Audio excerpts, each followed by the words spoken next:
আজকে আমি বানাচ্ছি লাউ ঘন্ট।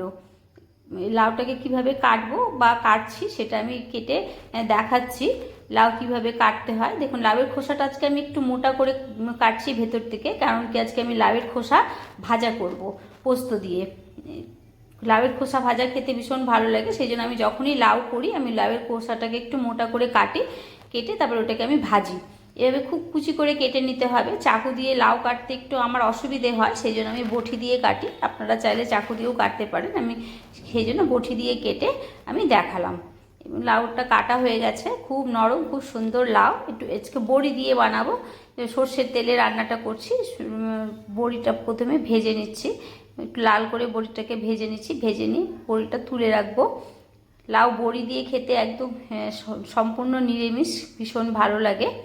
আজকে আমি সম্পূর্ণ নিরামিষভাবেই লাউয়ের ঘন্ট বানাচ্ছি। এবারে এর মধ্যে আরেকটু তেল লাগবে, তাই একটু তেল দিয়ে দিলাম। তেল দিয়ে তারপরে একটু তেলটাকে মিলিয়ে নিচ্ছি। মিলিয়ে একটা শুকনো লঙ্কা ফোড়ন দিলাম। লাউ কিন্তু আমরা ঝাল খাই না, লাউয়ে খুব কম ঝাল দিতে হয়, সেই জন্য আমি একটা শুকনো লঙ্কায় ফোড়ন দিয়েছি, আর এতে 5 ফোড়ন দিলাম।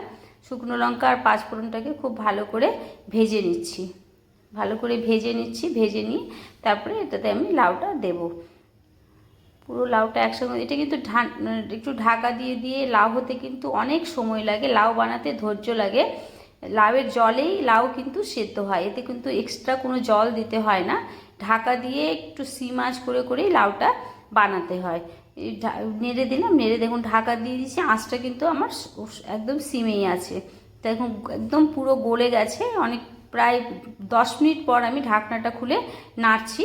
লাউটা দেখুন একদম গলে গেছে, কি সুন্দর। এবারে আমি এতে নুন দিচ্ছি, একটু সামান্য লাউয়ে হলুদ দিতে হয়, 5টা কাঁচা লঙ্কা দিলাম, ব্যাস এতেই হয়ে যাবে। লাউয়ে কিন্তু বেশি হলুদ দিতে হয় না, হলুদ দিলে লাউয়ের স্বাদ খারাপ হয়ে যায়, সেই জন্য খুব সামান্য হলুদ দিলাম।